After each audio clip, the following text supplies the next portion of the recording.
Welcome back, everyone. In the last video, we learned about how to pass this generic monsters array into our own function definition where we're expecting a generic. Now, generic is a thing that is very prevalent across all of TypeScript because essentially you're writing composable types, you're writing parameterized types.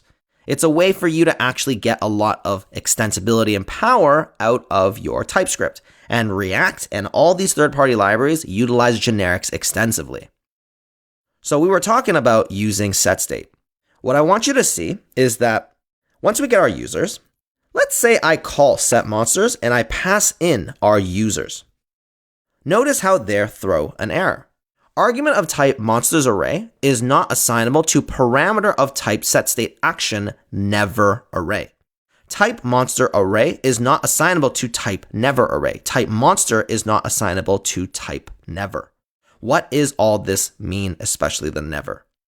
Never is a very special keyword inside of TypeScript. It's a very special type. Essentially, the never type is the opposite of the any type. It means that nothing can ever get assigned to never.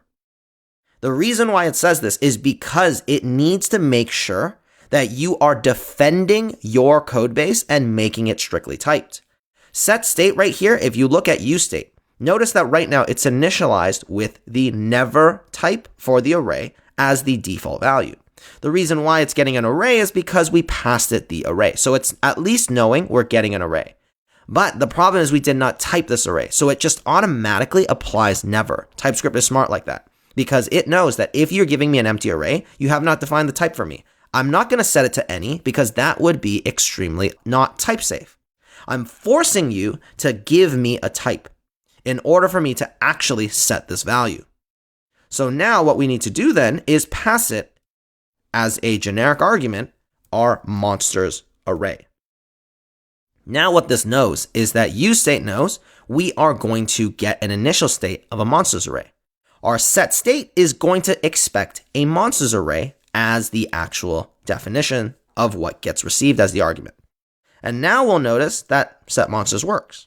setMonsters is equal to some function where the value is a setState action that receives the monsters array as the actual type.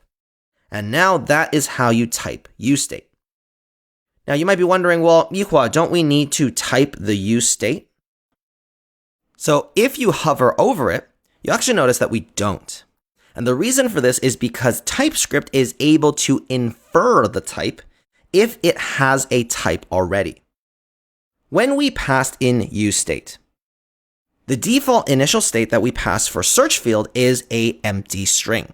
Now, an empty string is explicitly typed because there's no way a string can be any other type. So here what you see is that useState is already assigned to this string. Search field will infer that type and know that it can only be a string. Because if you're giving useState an initial value of a string, it's only setting strings. There's no way that you can set for anything else. So if you try and call it setSearchField and pass it any other type other than string, you will get an error. This also means that we do not need to explicitly type useState as a result because it can infer that type. Similarly, our useState for our filtered monsters takes the monsters from our actual previous useState as the default initial state. This is explicitly typed to monsters array, which we've already done. So now this useState is going to also infer that from the initial state. There is a lot of inference inside of TypeScript so that we don't have to get too explicit about everything. And this is how we type useState. There's numerous ways that we can utilize this typing, and again, you'll only get more familiar with practice. So now that we have this monster type, what we want to do is utilize it in other places that require it. Now, chances are we're going to need to actually import this monster type in other components. So we might as well export it for now. We can finally get rid of this fetch, since we now have our own function that will make this async fetch. And let's make sure to actually call this function as well. Let's save this now, and let's continue typing the rest of this function. Down here, we have this onSearchChange event. This gives us some event that we then use in order to call our setSearch field. The problem is that the event here is of an any type because, again, on search change, this function, React does not know what this actual event is. We know that this is supposed to go to the actual onChange handler, but we need to actually type on search change so that React knows what exactly this event will be. So here, what we know for sure is that we're definitely returning void from this function because there's no explicit returns inside the function itself. This event is a change event. So what we can do is from React, import in the change event. This is what we did earlier when we looked at our change event typing. So essentially, we just need to do the same thing. We know it's a change event. We know we're getting an HTML input element. And now this event is correct. On search change receives this event, change event. We then pass this into onChange handler, which similarly is expecting an event with that exact change event of HTML input element. So now this is properly typed.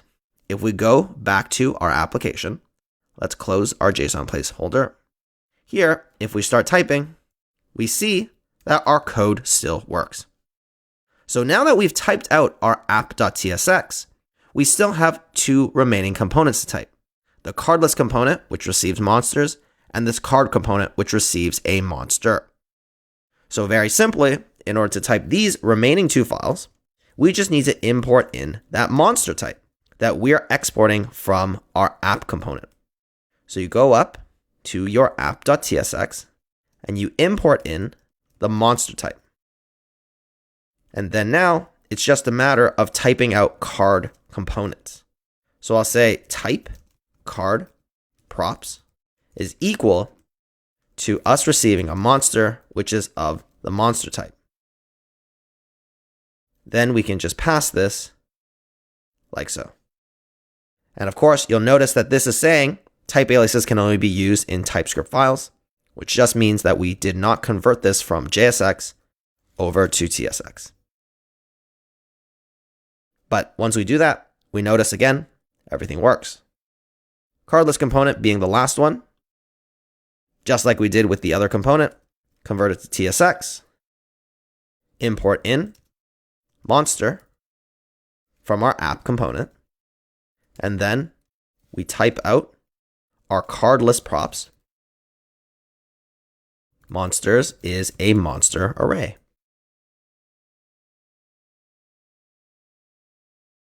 And then we pass cardless props like this. And there we go. We go into our application. Once again, we notice everything works. So that's it. You've learned really pretty much the core parts of typing React. There are, of course, other additional type structures that we need to get more familiar with. But generally speaking, this pattern of typing these things out, thinking about what it is that you're going to type, this forms the basis of TypeScript. It's really just getting familiar of when you're going to use generics, when you need to create new types, where you're going to set some of these values, and then allowing the inference to work in the places where it does, where it's going to infer the types anyways, and typing the places where they're not. Just trusting the TypeScript compiler to tell you where things are not being properly typed and set, and then just moving on from there. Now, my challenge to you is to start trying to type whatever you can inside of our actual final project, Crown Clothing. Start working from it. For now, I want you to avoid the generators or the sagas because the sagas are actually quite challenging to type, and we'll cover that together later on. But for now, just start typing the things that you know inside of your components. Start thinking about it. And then in the next video, we'll do it together. I'll see you in the next video.